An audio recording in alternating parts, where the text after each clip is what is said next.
Hi everybody, hello. Welcome to tonight's Let's Talk preteen session. It's dedicated, we're looking at life with our 9 to 12-year-olds mainly tonight. So I'm Emma Stevens from the Safety and Resilience Consultancy, and with my colleague Chloe Pope, we're going to be facilitating tonight's session, which has been commissioned and supported by the Community Safety Partnership. And our Safety and Resilience Consultancy is a partnership that was set up to support you with the challenges of looking after your children and young people. So you may have joined us tonight because you've attended some of our previous sessions, so welcome back. You may already know the format of tonight, but for anyone new joining us, a very warm welcome.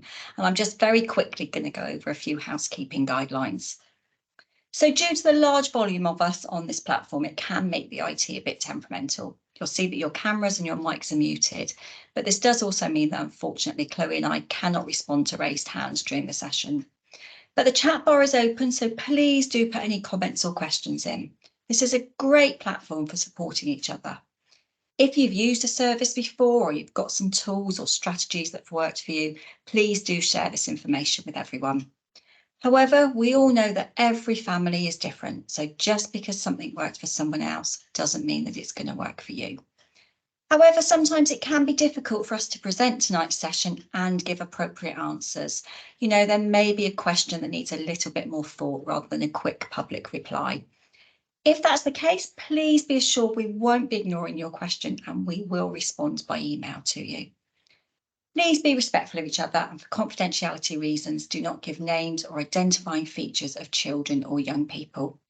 We absolutely appreciate that with services stretched as they currently are, you may not always have received the response and support that you would have liked from agencies. And that's partly what tonight is about, offering you tools and understanding that can make a real difference at home. But we want to make this a supportive and safe space, so let's try to avoid any negativity, please, about services. We will be recording tonight's session, but please be assured that none of the chat messages or your names will be in the transcript that is shared. And finally, our toolkit that accompanies these sessions will be shared with you again via email after the session. So some of the content we share tonight may be difficult for you to hear. We can't apologise for this. It's important that you know what your children are facing. But there is one positive to being at home and listening remotely on the sofa. You can mute us, you can take a break, and when you return, we'll have moved on to a different subject. This is a great way of looking after yourselves. These sessions are not about telling you how to be the perfect parent. That person doesn't actually exist. We're just here to try and make you aware of some of the risks and issues that you might come up against. As professionals, Chloe and I go on lots of training and lots of awareness raising events. But we're also very aware that the people who support children the most, you as the parents and carers, are often not given that information. Being responsible for small humans is really hard work, and to do a good job of this, you really need to look after yourselves. So I'm guessing that the fact you're here this evening means that you're probably caring for a young person somewhere around the ages of 8, 9 to 12. Those awkward but amazing years when they are not little children anymore, but neither are they teenagers, and you're living with all that comes with this exciting time. So over the next 3 weeks, we are going to be looking at what happens to our children at this time. So what happens inside their bodies and their heads, and what they may now be presented with out in the world. You know, those risks and temptations that they might be facing, and what you as a family can use to make this easier and safer for everyone. We're not here to scare you or to give you any true and wild scenarios, but we are going to be giving you some facts and awareness that will prepare you for what might come your way. Some of the things we discuss tonight may never affect your children directly, but it will definitely affect somebody they know. But tonight we are easing you in. We're going to concentrate on biology and emotions, and then next week we're going to look a bit more in depth at relationships. And that focus on relationships is going to include that not so healthy ones, you know, the scary ones. We're going to be looking at grooming, pornography, and those society expectations and messages to our young people. And then in our final week, in week 3, we're going to look again at community pressures and safety planning. You know, all those outside influences that are encouraging your children to vape or to get involved in crime or antisocial behaviour. and how we can support yours and their mental health. So we'll be finishing on a really positive note, some self-care strategies. So some of you may be sitting here thinking, this doesn't apply to my sweet little 9-year-old, but we cannot stress enough how that old saying, a forewarned is forearmed. How can you protect, advise, guide, and keep your children safe if you don't know what the risks are? Around 86% of you here tonight have children who own a mobile phone. Huge risks around this, which we're going to explore in the next few weeks. 2,000 under 12s were arrested last year. That's an average of about 6 a day. And those crimes range from assault with a knife to shoplifting and drug dealing. And when we look at community pressures in weeks 2 and 3, we are really going to explore how easy it is for your children to fall prey to these predators. But tonight we are going to start right back at foundation level with a little bit of biology. What is currently happening to our children? I find it really interesting that when children are first born, every single physical change is noted. You know, most of you will have had that red book where you can plot on a graph your child's weight and growth. And there's kind of a normal line on there, what they call the average line. And this is where we expect your baby to be. And if you deviate too far below or above that line, support should be there for you. That's not there anymore for you. There's no such thing as an average 9, 10 or 11-year-old. Life and family experiences will have shaped your children to be totally unique, but there will be some common factors as their bodies and minds grow. It's not uncommon for girls to be heading into puberty sometimes earlier than 9, with boys tending to trail just a little bit behind them. Some parents feel as if their little kids are morphing into new beings practically overnight. I mean, I have a friend whose son grew 6 inches between the age of 10 and 11. So we're just going to show you a very quick 3-minute clip now. You've probably seen some similar clips on YouTube or TikTok, but we just wanted to show you kind of a little reminder of how quickly things change, especially when things seem tough. Time will pass, so this is a reminder to also enjoy the good. So this is 0 to 18 in just 3 minutes.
I love that clip. I would encourage anybody with a small baby to think about doing that. I wish I'd done it for my children.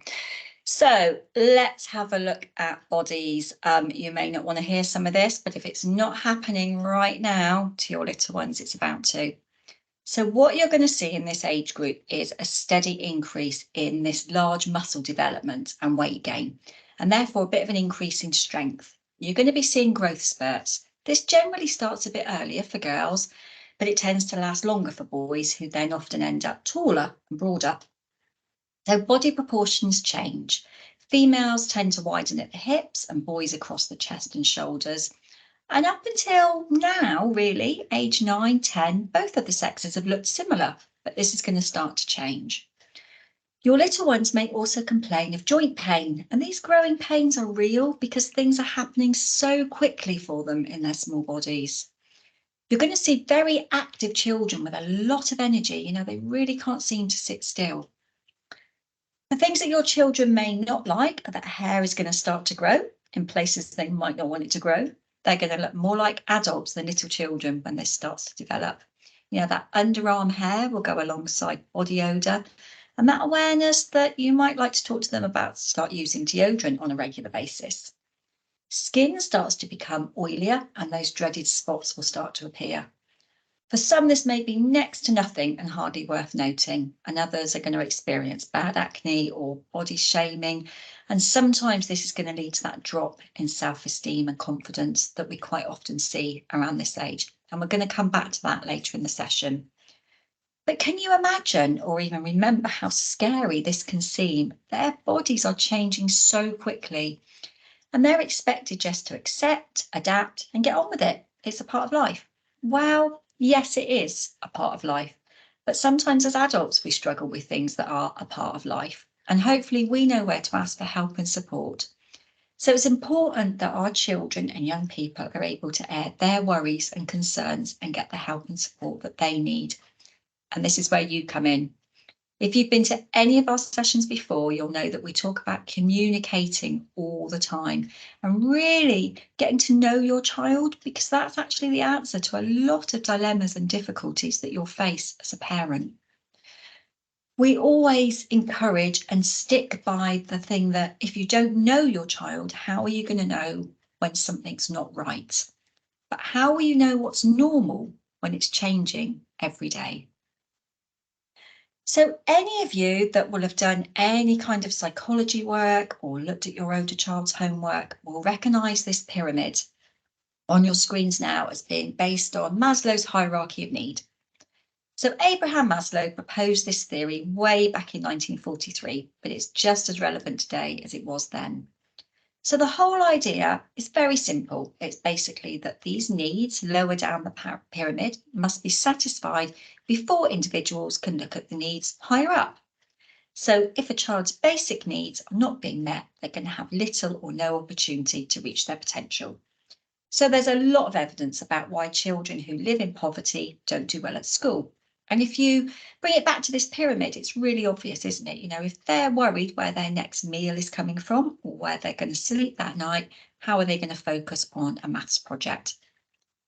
So I just want to take a couple of minutes to remind us all about looking at that basic bottom line of the pyramid. So food, water, warmth, and rest. So I'm going to ask you to think about these basics before anything else. Is breakfast available in your house? Is their bed and duvet clean and comfortable? And this is where nurture really does play a huge part in all of this.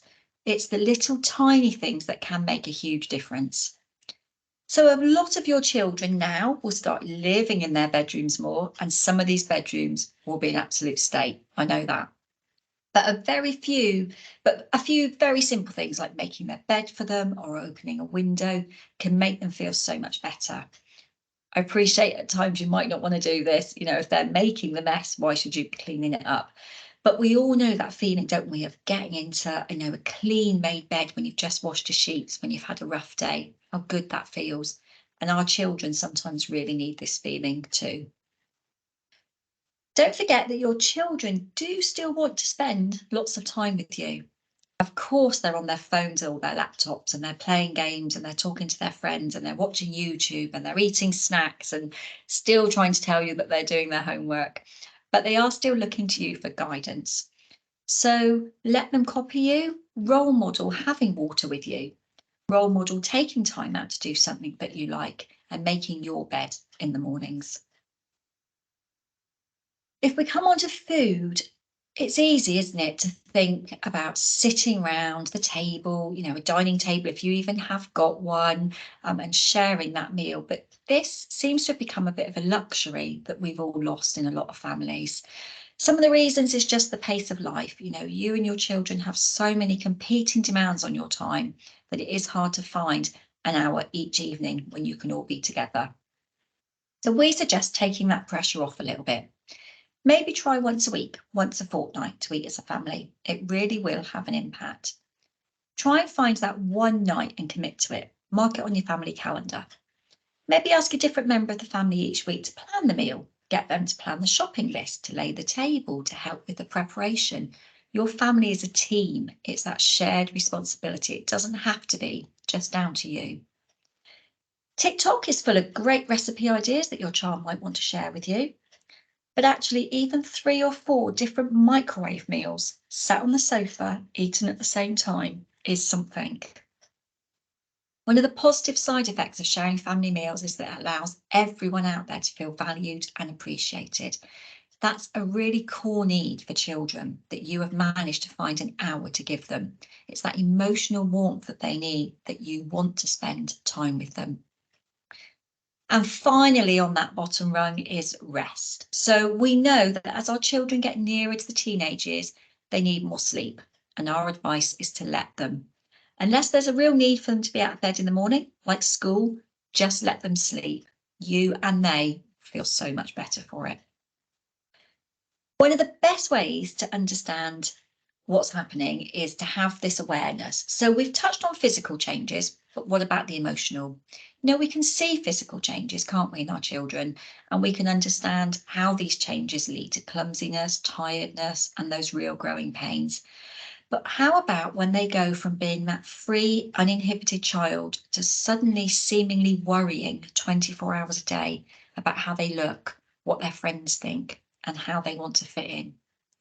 So at this point, I'm going to hand you over to Chloe to look at some of the emotional and hormonal changes that are going on for your children. Chloe. Thank you, Emma, and good evening, everyone. So we've just had from Emma some of those bodily, hormone and brain changes that your children will be experiencing over these coming years. But what does that really mean for their emotions and for their mental well-being? We know that young people entering puberty are likely to start feeling their emotions more intensely and more suddenly. Young people are still really learning about emotions and might still be struggling with that kind of emotional vocabulary, so putting words to what their emotions are, meaning that they might not actually be able to tell you how they're feeling.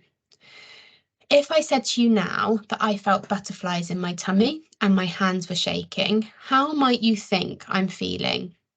I could be nervous, I could be anxious, I could even be excited. 3 different emotions with that real crossover of physical symptoms. Now, it's taken all of us years and years to understand how we're feeling, and in fact, a lot of us are probably still learning. So the point here is that emotions are confusing. The physical sensations really cross over, and we can often be feeling several emotions at once. So let's really try and help our children to unpick their feelings and emotions, to support them to firstly understand those emotions more, and then eventually learn how to manage these. Let's have those open conversations about emotions. Where do they feel those emotions in their body? How do they know that they're feeling a certain way? And what can they do to help themselves to feel good? But be prepared here to talk about how you feel and how you know you feel this way. Saying something like, I'm feeling a little bit anxious about my first job, my first day at my new work tomorrow. My tummy feels a little bit funny and I didn't sleep great thinking about it, is totally okay. That's showing them that everyone has emotions and we can feel them very, very physically. But then go on to show them how you manage them and how you help yourself to feel better. Tell them that you're going out for a walk because it helps you to clear your head after a busy day, or that you're having a chilled night in front of the TV because you're tired after worrying about your new job. Obviously, here we're not bombarding them or expecting you to burden them with kind of adult worries that they don't need to be worrying about. But instead, we're talking about those real day-to-day emotions and how you manage these. It can be really, really beneficial to verbalize those to your young people. When exploring emotions and asking them these questions, please do be prepared that, of course, they might just shrug and say, don't know, especially if all of those hormones have started to hit. But try and help them to understand their emotions better. How can you read their emotions from their behaviour? Tell them what you've noticed or what you're seeing. Tell them that you've noticed that they seem a little bit quiet, or that they're sleeping more, or that when they spend time with a certain friend, they seem brighter, more smiley and bubblier. Then explore with them why that may be. What emotions might they be feeling at that time, and how do they know that they feel like this? Open conversations about emotions are likely to really help as your children start to enter puberty and are suddenly hit with a lot more intense emotions than they're used to. Try and prepare them for this too if you can, by explaining to them that it's really normal to experience those heightened emotions at this age.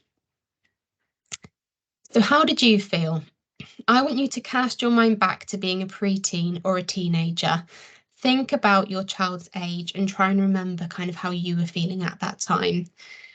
Can you remember a time where you slammed a door, or you shouted or argued with your parents or another member of your family? Spend a couple of seconds thinking about that. Think about a time when that might have happened to you. Now think of what the trigger was for this. Can you remember? Can you remember what happened just before? Maybe you were told that you weren't allowed out with your friends. Maybe it was something just as simple as being asked to come down for dinner. What was it that caused you to slam that door or shout at your parent? Now, if that same thing happened to you today, so if that trigger happened to you today, do you think you would behave in that same way? And if you don't, how do you think you would deal with that instead? Again, I'll give you a couple more seconds to think about that. So the point is that every single one of us have been the same age as our children. It's very likely that we felt those really heightened emotions, and it's really difficult to remember exactly how we felt, but I'm sure that there's a time we can all remember feeling so angry, upset or frustrated, and potentially feeling quite out of control around how we expressed that emotion. It's taken us all years and years to really learn healthier ways to express our emotions. And as I said at the start, a lot of us are still learning. So if you do find a door slammed in your face or some hurtful words thrown around, take that deep breath, give yourself some space to calm down yourself and reflect on why they may be behaving in that way before you respond. Remind yourself that really deep down, they don't hate you, but you are their safe person to start expressing and exploring these really challenging emotions with. So following on from this, let's have a think about anger more specifically.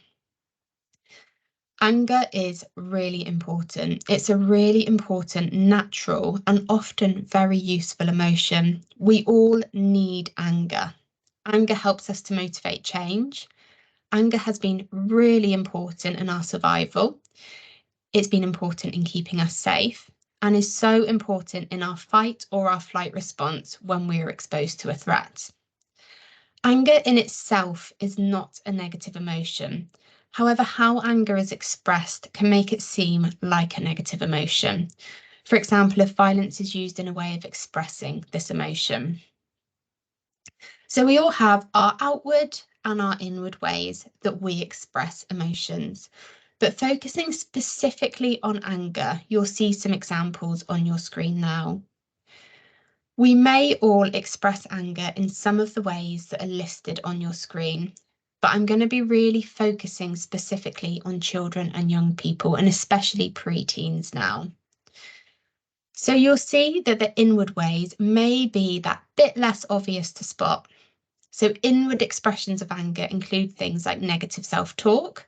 So that could be your young person thinking that they're not good enough, for example, or telling themselves negative ideas about themselves, such as that they're stupid. It could also include withdrawal from their world.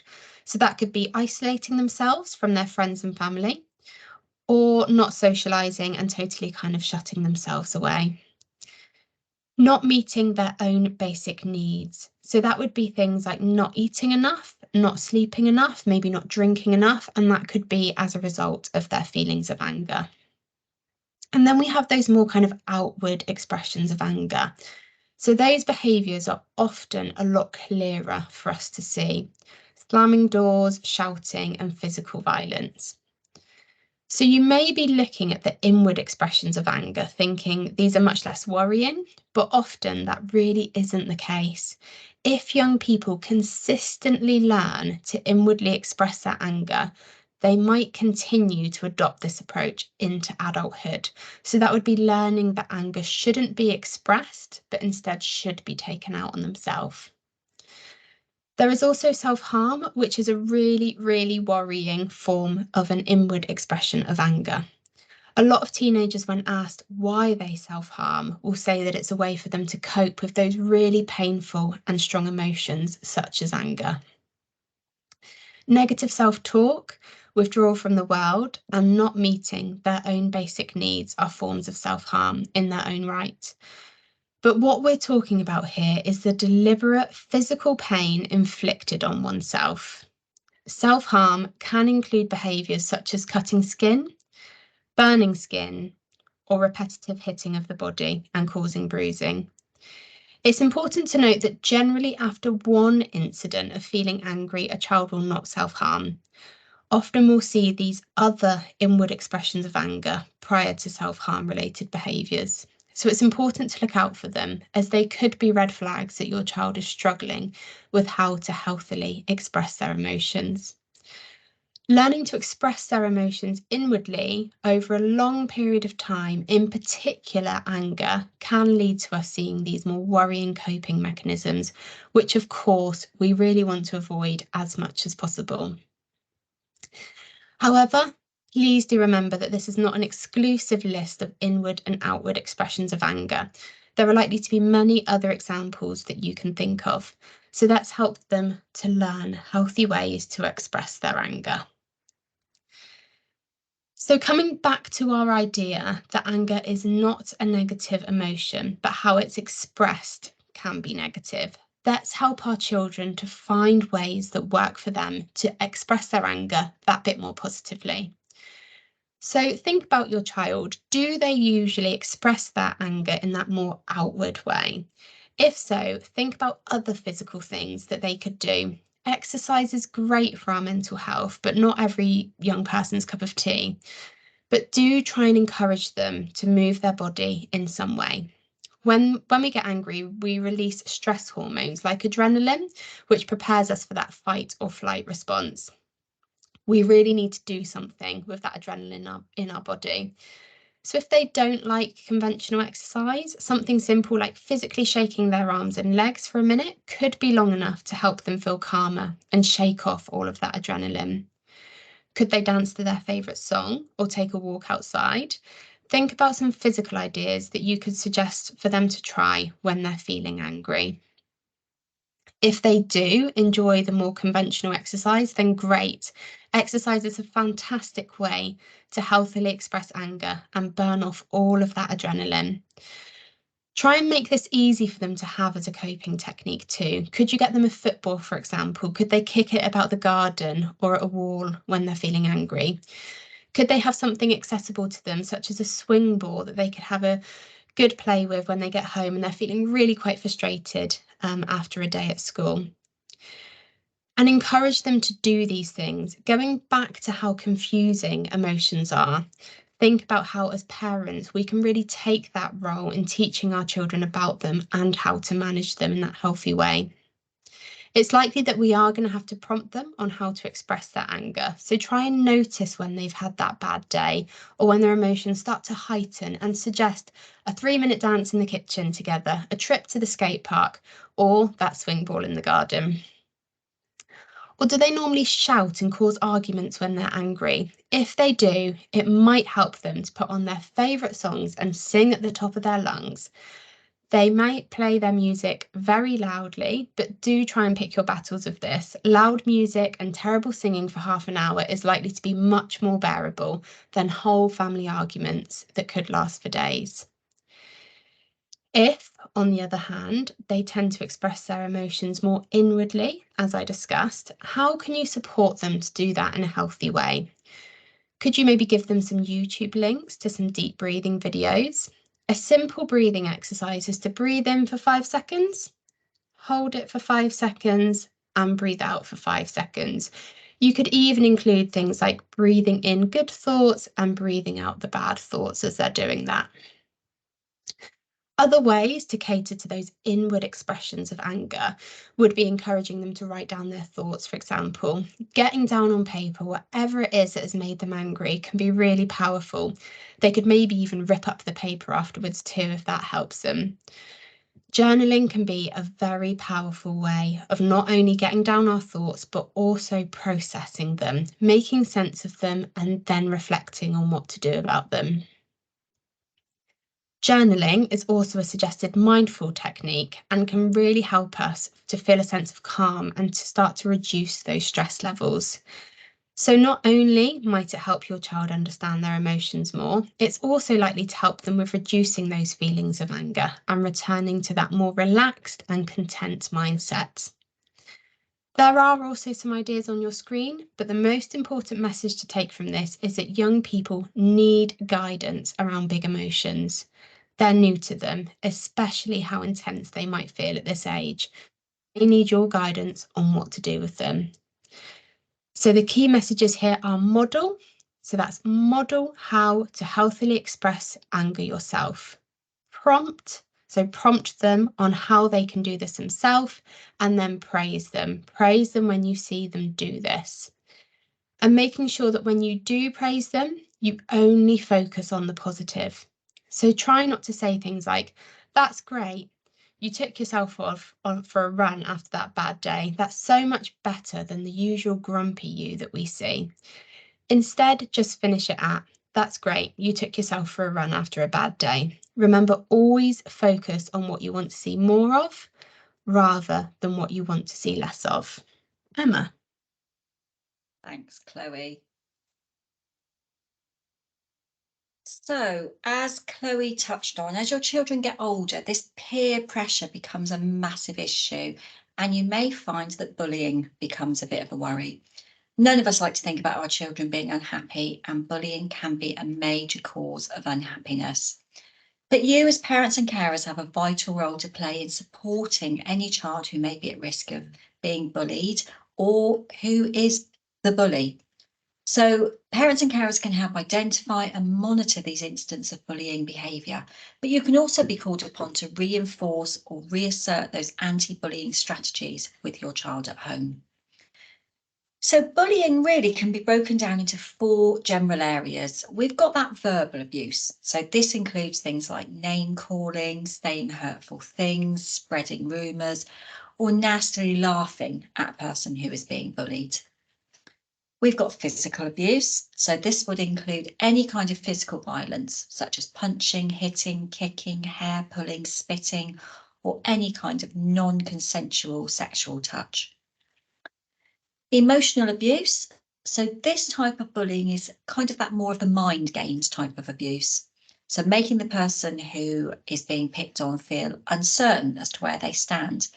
Maybe being overly friendly one day and then being totally ignored the next day. And total exclusion from a friendship group would also fall under this category. And then we've got online abuse, definitely a type of bullying that's more on the rise, more than it ever was now, due to how easily accessible it is. And we are going to come back to this one a little bit more later on. So how will you know if your child is being bullied?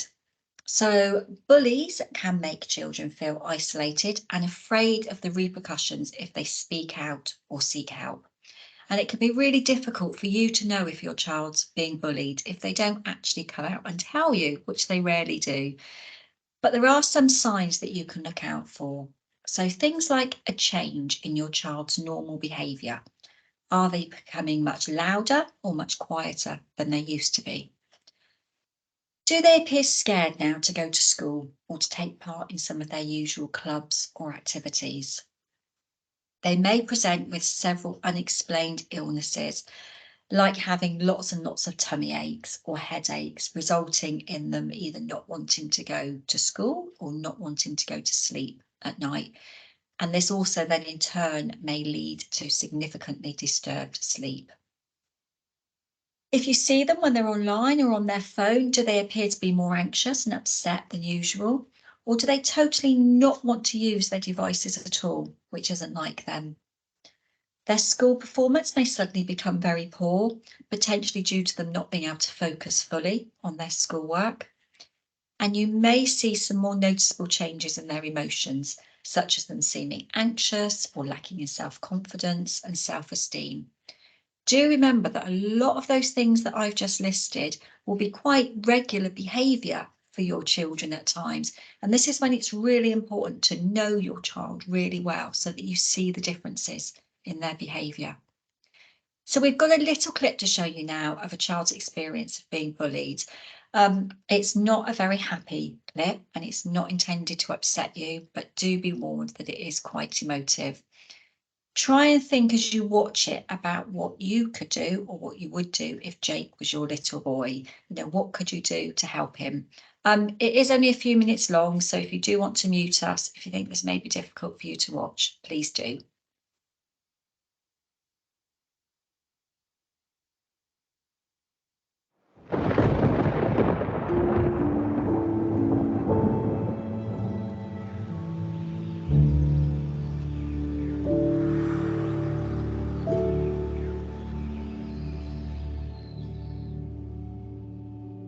I'm 12 and I've had really bad experiences with bullying. When I was 6 or 7 and we were just so happy, talking, laughing, us all sitting all together, and then my mum and dad got divorced. The house was sold and we moved.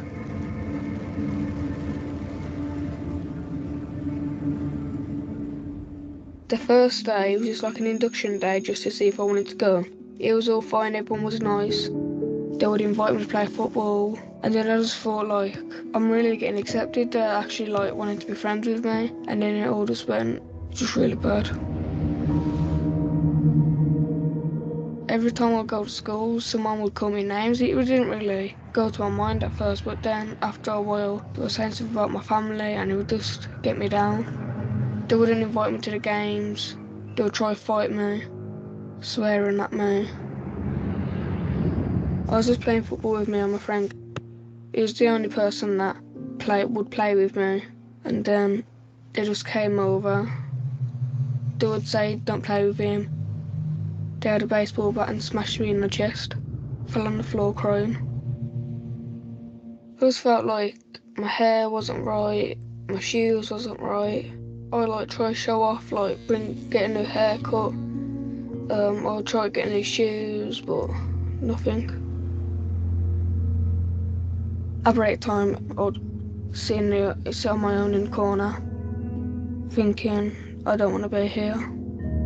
Just put my hands in my head like that. Probably cry. I'd come home and I wouldn't talk to my mum. I wouldn't tell anyone. I would just cry on my bed, and my mum would come in saying what's happened. I'd say I've hurt myself or something, make an excuse. I was so embarrassed. I just felt like no one would believe me. I was just like, 'cause it was so bad, I thought everyone would just say I'm lying. Sometimes I'd come home and I felt like I wasn't safe. I'd just keep on checking out the window. I was scared to leave the door open.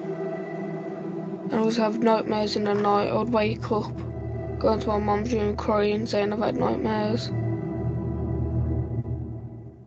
It went on for about 2-3 years.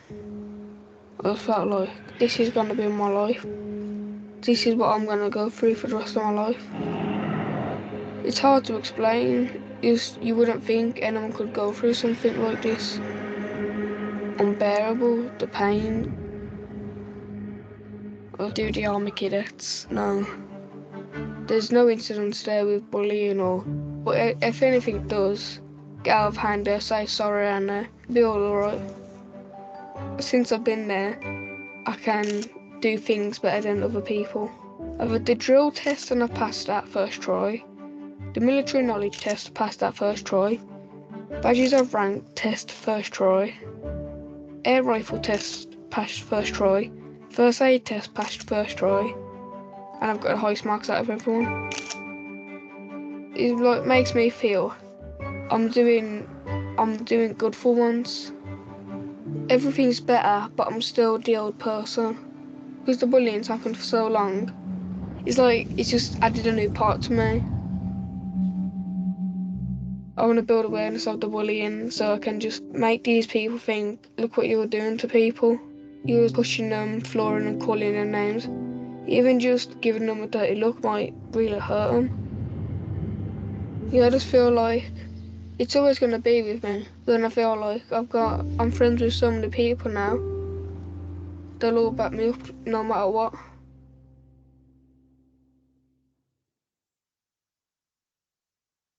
Okay, hope you're all okay.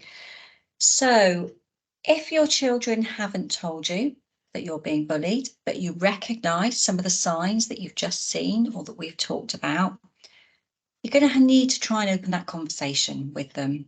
So think about doing this in a neutral environment, such as the car or the kitchen while you're cooking dinner. Something so that the whole focus isn't you just sat there looking at them, questioning them.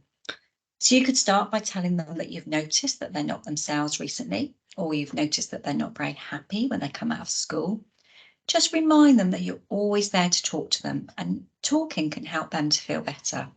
They might not tell you the first time you start these conversations, but planting that seed in their head is really likely to help them to open up to you about the bullying or any other stresses later down the line. So when you get to the point that your child has told you that they're being bullied, where do you go from here? So firstly, the most important thing to remember is that children who are bullied will feel that they are lacking in power and control. Remember, this has been taken away from them by the bullies. So try not to go into this conversation by telling them what you think they should do, because this will continue to leave them feeling that they have no power. Try and give this power back to your child by asking them what they would like to happen or what they want you to do. If this is the first time that they're speaking about it, be prepared for them to tell you and then tell you that they don't want you to do anything, because acting can feel really daunting to them. It's a huge step, but be reassured that their decision on this may change once they remember and realise that they can trust you. Never do anything without their consent unless you are really concerned about their safety.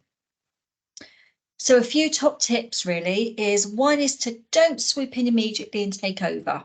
Really tempting, isn't it, as a parent or a carer? Your initial instinct is to make everything better.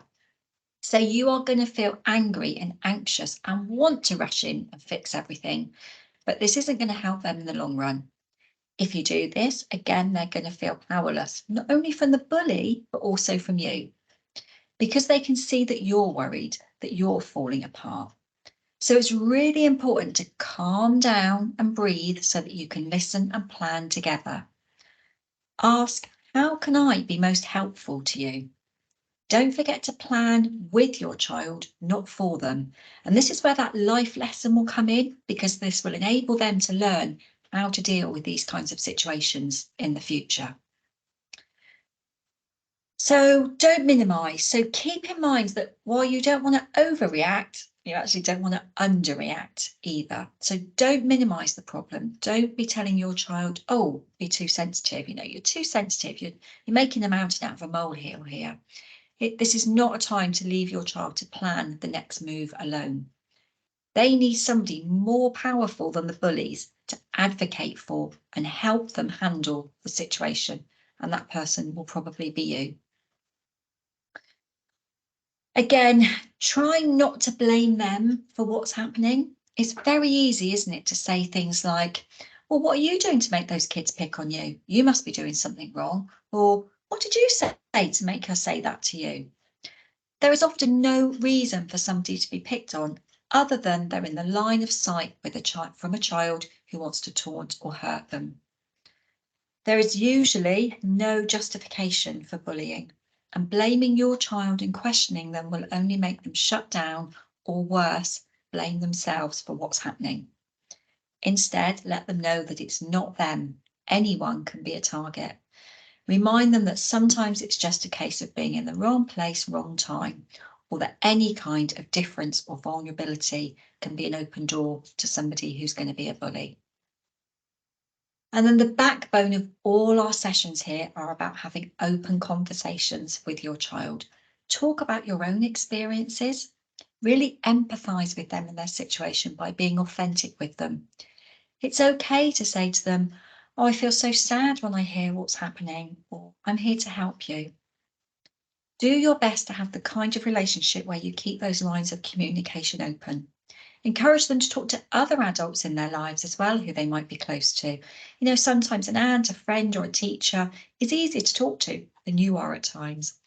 Those adults can also give advice and say things that you might not be able to say because you're too close to the problem. You can also help your child by giving them some practical problem-solving techniques, you know, having those conversations around bullying and coming up with strategies together. So we've just got a few that you might suggest to your child. So try and help them not to react out of fear.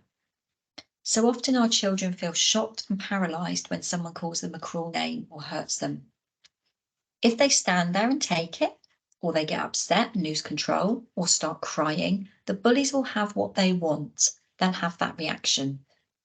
So let your young person know that reacting out of fear or anger may possibly set them up for more of the same. You know, it's just going to fuel that fire. The simplest way to change the dynamic is to make the bully feel uncomfortable for their own behaviour.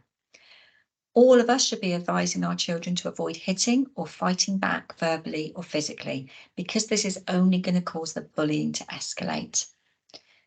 Help your child maybe to say something that's short, simple and neutral, but doesn't necessarily egg the other person on more, and then leave.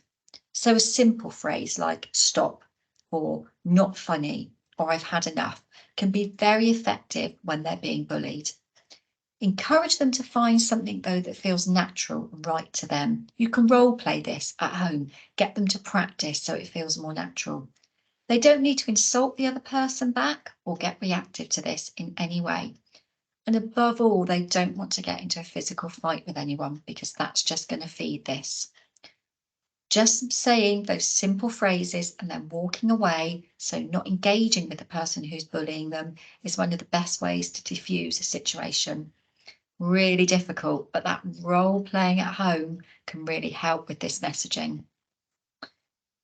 And ignoring the bully, as hard as it is for your children in this situation, tell them to try and ignore the bullying, either by pretending that they don't hear it or by keeping a straight face and not reacting. It's often very effective for children to act as if they are uninterested in the insults and to simply refrain from responding them. It really works. Again, try and practice this at home, role playing the situation and help them practice not showing that anger or fear. And remind your child that there is strength in numbers. When your child is with a friend, it makes it much harder to be isolated or targeted by bullies. You can't make those friendships for your children, but you can encourage them. You know, offer lifts, invite people round. You can really try and make that a bit easier for them to have a buddy. But sometimes things will escalate to a point where you do need to step in and take more official action. Always tell your child what you're going to do to help and work with them so that this situation doesn't become worse. Remind him or her that it is their right to feel safe, especially at school. Decide on the best way to do this together without overreacting or jumping in too quickly. Listen to your young person carefully. Hear the whole story Ask them how they see it, reflect back to them so that you fully understand, and ask them what they would like you to do. They might not know, but it's much better to figure this out together. Again, need to keep saying this, young people need to know that there is somebody more powerful than that bully on their side. So listen to what they're saying, try and get the details from them, try and find out who is doing the bullying, bearing in mind it may be more than one person. Get a good picture of what this bullying looks like. For example, what the people are doing, what they are saying, and how often this is happening. Once you've got these initial details, continue to make a log or a diary of when the bullying happens and what happens. If your young person doesn't want to tell you every time, encourage them to make a log. It's that journaling that Chloe was talking about. Sometimes just writing something down can be really helpful. It doesn't have to be in depth. We don't want to make our young person continue to relive what they're going through, but even basic details on a notes app on their phone can really help. And also remember that although it's important to get the details of what's going on, your child is also just going to want that love and support from you. So actively listen to what they're saying, how they are feeling. Try and talk somewhere quiet when you can give them your full attention at this point.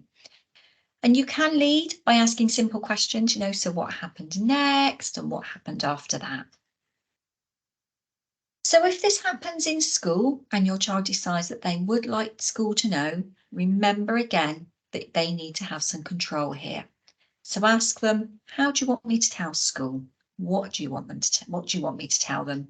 Do they want you to share that information, or are they happy to? Maybe they want to share this information but want you there for support. So at this point, you would be contacting the school to set up these meetings. And a good person to talk to at school would be whoever they have that good relationship with. It might be a particular teacher, it might be their head of year, or it might be someone from the pastoral team. And if you do get to the point where you have a meeting at school with a member of the staff, agree beforehand what your young person wants to disclose to the school. It might be easier if they tell you if there's something they don't want discussed at this stage. But try and remind your young person that if they can be as open and as honest as possible about what's gone on for them, it's more likely that they'll receive the best support and help that they can get. And within that meeting at school, make sure that there are some set actions for what will happen next. Schools do take bullying seriously. Your child's teacher will be trained in spotting and handling bullying. And once you've shared it with them, they can work with you to prevent this escalating. And then finally, if you hear from a teacher or another parent that your child is being the bully, the steps you take are almost exactly the same. The first thing you could do is talk to your child about the situation, be direct about the issue, but also make it clear that you are open to hearing your child's side of this story. You could start by saying something along the lines of, I got a call from school today and the teacher thought that you were involved in some bullying. I'm really concerned about this. Tell me what happened. Talking it through calmly and listening very carefully again can make you understand why the behaviour is happening and what steps need to be taken to stop it. Bullying is really scary for our children, but you can play a pivotal role in helping them to understand this. Chloe? Thank you, Emma. So one further risk area that we would like to discuss tonight before ending is substances, alcohol, smoking and vaping. As we're thinking about pre-teens tonight, the focus here really is on prevention more than anything. However, if you are sat listening right now and you are worried about your young person already using alcohol or substances, there will be further support signposted at the end of the session around this. So it's really important to discuss these areas when we're thinking about our pre-teens becoming teenagers. And the reason for that is that teenagers are more prone to addiction and dependency on drugs and alcohol. This is because we know that their brains will not be fully formed until they're at the age of around 25. And research shows us that 90% of addictions actually start before the age of 18 years old. It's also very common for teenagers to experiment with drugs and alcohol. And again, this is because their brain isn't fully developed. They feel much more comfortable in taking those risks compared to adults. We as adults have a much greater sense of danger than they do. That is why children and teenagers will just hop on those roller coasters without even thinking about it. On top of them being more likely to engage in risk-taking behaviours, we also have to consider that role of peer pressure, or even just that sense that everyone around them is doing it.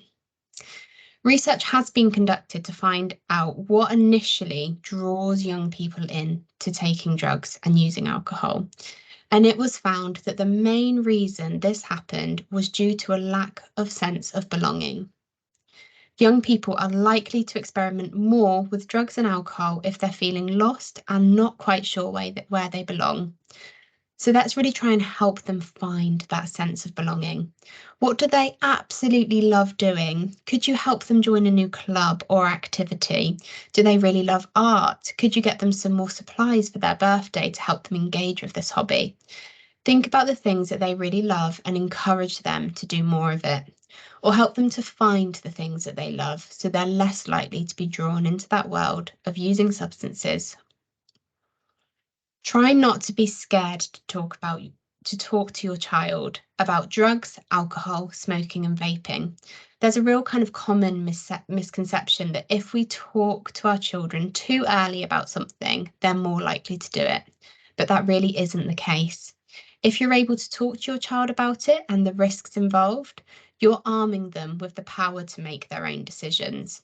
We know that simply telling young people not to do something wouldn't work. So knowledge really is power here. And as they get older, children will also push against very strict boundaries. So again, wrapping them up in cotton wool just won't work. In fact, look at this YouTube video screenshot at the bottom of your screen right now. A teenage girl giving tips on how to be sneaky with strict parents with 1.1 million views. We don't want to create sneaky teenagers. I'm not suggesting that they're always going to be fully transparent with you, but if you can start to have those open and honest conversations when they're transitioning to secondary school, it's likely to make parenting a teenager that little bit easier for you. So how can we start to have those conversations about drugs, alcohol, vaping and smoking?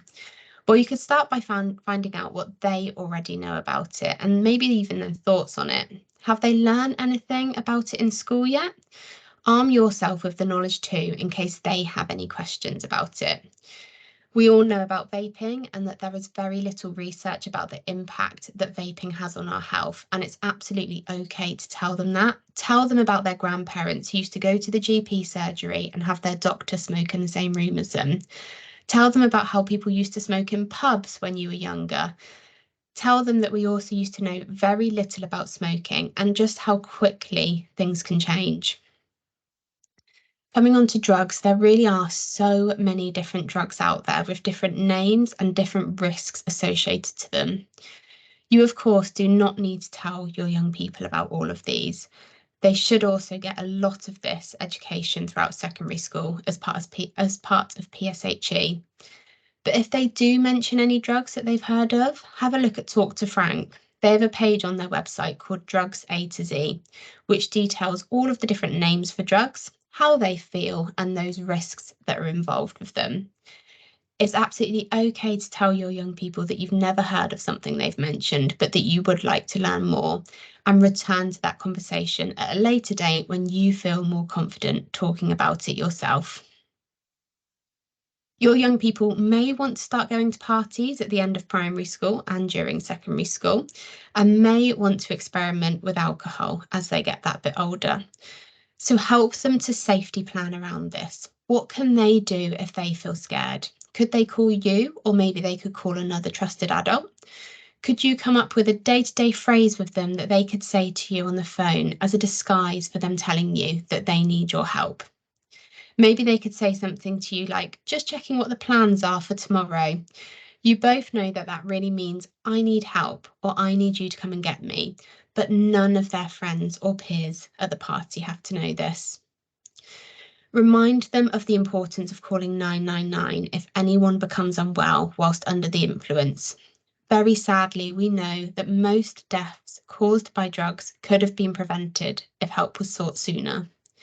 Young people often think that by calling emergency services, they'll get in trouble. But in reality, it could save a life. So make sure that they're aware of this. We just want to spend a little bit more time talking about vaping because there has been a real rise in young people vaping over the past 2 years. Vapes and e-cigarettes were originally marketed towards adults who were trying to quit smoking. However, recently we're seeing vaping being directed more and more towards young people and more glamorized.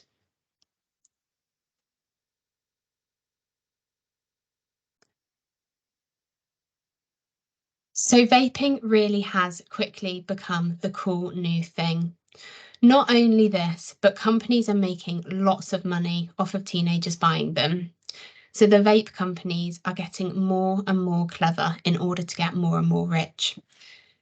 Now, at most major UK festivals, there will be several vape tents, all competing for each other's money. So one stand will give people the opportunity to play a fun game which could win them a vape. The next stand will have a fun photo backdrop, and if a photo is taken in front of that backdrop, a free vape will be given. The stand after that will give a free vape if you sign up to their newsletter. Now, there are restrictions on the sale of vapes, and these companies should be asking for ID at festivals and at events. However, the point is that watching something being given out willy-nilly at events by the companies that make them and all of your friends around you vaping, it's really going to give off that message to our children that vaping is absolutely okay and quite normal. Vapes can also really easily be bought online, and there have been several reports of teenagers or even pre-teens accessing large quantities and then selling them at school for a higher price. Vapes are also quite attractive because they don't smell. They don't leave that awful stale cigarette smoke on clothes. They smell like watermelon, they smell like peaches or lemons or lime. The smell is really likely to go unnoticed. So if a young person wants to vape, it won't be hard for them to access it or get away with it. We really believe that vaping is a trend and it's likely that it will die down in time, but it is important that we address it, as like we have previously discussed, we don't really fully understand those risks associated. Vapes do contain nicotine. Does your child know that? Does your child understand what nicotine is? That nicotine can be detrimental to their health and that it is very addictive. Before or during their first year of high school, do try and have these discussions with them. Because once they enter high school, they're very likely to be seeing a lot of young people using them, and it will quickly become the norm to them. We want to try and reverse that. We don't want young people vaping to be the norm. Emma. Thanks, Chloe. So in our teenager sessions, as you would expect, we focus a lot on alcohol and substance misuse. Of course we do. In the year 2020 to 2021, there were 358,000 admissions to hospital due to alcohol. But I don't want you sitting there thinking that this doesn't apply to you yet, because if I told you that 44% of 10-year-olds have drunk alcohol, would you be shocked? So in a lot of families, parents allow their children at a young age to taste wine with dinner or to have a sip of beer in the hope that a little at a young age will take the urge to go mad later. In England, Scotland and Wales, it's not illegal for someone between the ages of 5 and 17 to drink alcohol at home or on other private premises, but this doesn't really mean it's recommended. The best advice for young people's health and well-being is an alcohol-free childhood, because alcohol can affect the normal development of vital organs and functions, including the brain, the liver, the bones, and even hormones. Beginning to drink before 14 is associated with increased health risks, including alcohol-related injuries, involvement in violence, and suicidal thoughts and attempts. The smoking, drinking and drug use among young people in England survey is the primary source of data on alcohol consumption amongst young people. And it shows that over the past decade, there's been a strong downward trend in drinking behaviour among 10 to 15-year-old boys and girls. However, since the pandemic data It suggested that for girls, this decline may be starting to level off and increase again. And girls actually at this age are 4 times more likely to end up in hospital due to drinking too much than the boys are. Predictably, those children who reported being happy at home were less likely to drink than those who reported frequent family battles. And where there were those low levels of parental supervision, the risk of an 11-year-old drinking was again much higher. And a child's view about the harms of alcohol also seems to be an important factor. The more dangerous a child thought alcohol is, the less likely they are to drink. Children who did not see drinking alcohol as a risky activity, and actually who also had a mum who drank heavily, were much more likely to be drinking alcohol at 11. These are just statistics that have been collected. So I'm not suggesting here that as a responsible adult, you never drink alcohol. Absolutely not. However, maybe we could all think about the message that we might be given when we do drink. Does your child see you coming home from work after a tough day, heading straight to the fridge to pour a glass of wine, and then kind of sigh at the glass of wine saying, oh God, I needed this? You're then giving that clear message that alcohol is going to take away that stress. Do they hear you moaning that you're going on a night out somewhere so you won't be able to have a drink, and how annoying this is? It's not just what or how much you drink, it's what your children associate that alcohol with, those emotions and those occasions. Let your children know, and remember that actions speak louder than words, that alcohol isn't needed to have fun and it's not a solution to a problem. This should help prevent them from relating alcohol to feeling sad or stressed and needing it to build their confidence. This is going to help them to say no if they're ever under pressure to drink. Try and talk about alcohol when it comes up naturally. If you're watching TV and you see an ad for alcohol, ask your child what they think about it. And if they know about what drinking that alcohol is going to affect, how that's going to affect them. Keep the information simple. Children at this age can hear about the effects of alcohol and why it's dangerous for growing bodies and minds. You can talk about the short-term effects of alcohol, when they're drinking. So are they going to get distorted vision, hearing? Their coordination is going to change. They're going to have altered perceptions and emotions and that impaired judgment. Explain to them that this can lead to serious events such as accidents and drowning and other risky behaviours. Also talk to them about bad breath and hangovers, and then the more serious things such as liver damage, loss of appetite, stomach problems, heart and brain damage. In reality, you are very unlikely to ever stop your children from trying alcohol, but just make sure that they have all the facts. Share your concerns with them. Make it an ongoing and an open conversation. Children this age really want to fit in with your friends, but try to teach them the importance of thinking and acting as an individual. 48% of under 14s who regularly use alcohol get it from home without permission. They're not just popping to Tesco, are they, and buying this? So it's likely that they're taking it from home. If they want it, they're going to take yours. And as Chloe said at the start of this section, if you do suspect that there may be a problem, try and address it. Don't just think it's not happening because they're too young. Have that conversation. And just quickly, the same advice is around kind of other substances such as weed. A recent survey in Wales showed that 49% of regular cannabis users first tried the drug in year 7. Most children, unfortunately, in year 7 and 8 of secondary school will know who sells in the area local to school and where to buy it. So our advice tonight always is go back to knowing your child, being open and honest with them, and being able to spot when you think something isn't right. Chloe, back to you. Thank you, Emma. So we are reaching the end of tonight's session. So we've started to explore challenges our young people are facing, and it may have brought up some worries for some of you, especially if you've noticed any of the warning signs that we've discussed tonight. So we wanted to leave you with some support options that you or your young person can reach out to if needed. So please feel free to take a screenshot of this slide now of these services to come back to if you need to. So I'll just quickly explain each of them. So the first one is Shout, which is a text line, and that text line is for either you or your young person. You can text them about pretty much anything that's about what we discussed tonight: bullying, drug and alcohol concerns, and more commonly, a lot of people will use Shout to talk about their mental health. When you text Shout, a text volunteer will reply to you and discuss this difficulty with you on a one-to-one.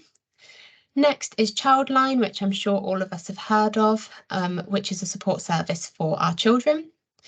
Then we've got Samaritans, which is a helpline, but primarily a helpline for people experiencing suicidal thoughts. Then we have Papyrus, which aims to end suicide in young people. They have both a call line and a text line that children or young people can reach out to if they need. Young Minds, they have a helpline for you guys as parents, so that's open to anyone with a child under the age of 25, primarily with a focus on mental health concerns. There is also an advice section on their website for children, young people and parents. Then we've got Talk to Frank, which is that kind of, I think a lot of us might have heard of Talk to Frank. I think there was lots of adverts for Talk to Frank about kind of 10 to 15 years ago on the TV, but they're still around and there's some really great information on their website. So I spoke about the A to Z guide for drugs, where it's got all of the different drugs that are out there and being used, along with slang names and risks. So definitely a good one to have a look at if you do have concerns in that area. And then we have Parent Talk by Action for Children, which do provide a helpline for parents if you need it, along with information on their website. So thank you guys so much for coming along tonight. We do run teen sessions as well. So we've just had our first teen session on the Tuesday just gone. If you didn't attend that one or didn't know it was running, and you do have teenagers who you would like to support as well, please do come along to our following two sessions. We've got one next Tuesday and one the following Tuesday.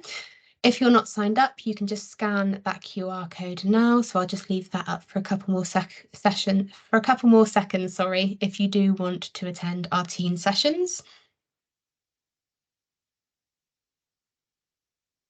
Okay, I'm going to move on. If anyone does need that link, feel free to pop it in the chat and I'm sure that link will get across to you. So thank you so much for coming along tonight. Like I said, it's been so great having you all here tonight, and we really do hope that you can take something away from this session that's useful. Try and talk to your family about the things we've discussed tonight, and it may not feel like much, but just knocking on your child's door and popping your head in to say goodnight can make the world of difference. Remember, you will never, ever get this time again. So nurture it and try and enjoy at least some of it. Try and look after yourselves too. You cannot pour from an empty cup. So make sure that you take that time out when you need to look after your own well-being. You may have heard some tough things tonight, but I need to tell you that tonight was a gentle introduction. Next week, we will be looking at quite scary risks that may be posed to your children or their peers. So we will be thinking about grooming and sexual exploitation, but please do join us if you can. Again, the QR code to sign up for next week's session is on your screen now. So if you're not signed up for next week or the week after, please do scan that and it will take you to the booking link. Also, if you would like a CPD certificate for tonight, please do email Claire. Again, her email address is on screen now. Feel free to take a screenshot. And please do follow us on Instagram and Facebook so that you can keep up to date with any upcoming events or local services. But before we let you all go, if you do have a few spare minutes, could we please ask that you complete a short poll about the session tonight? These polls will be posted in the chat by Claire, but should also be on your screen now for you to be able to scan that QR code. It just really helps us to potentially secure any funding for more sessions in the future. There will be a few multiple choice questions to answer. So if you don't mind answering them, that would be fantastic. I'll leave this QR code on the screen for a few minutes to give you the opportunity to scan that and answer those questions. So a final thank you from me and Emma. It's been an absolute pleasure speaking to you all tonight. We really hope that we'll see a lot of you again next week. and have a good evening, everyone. Goodbye.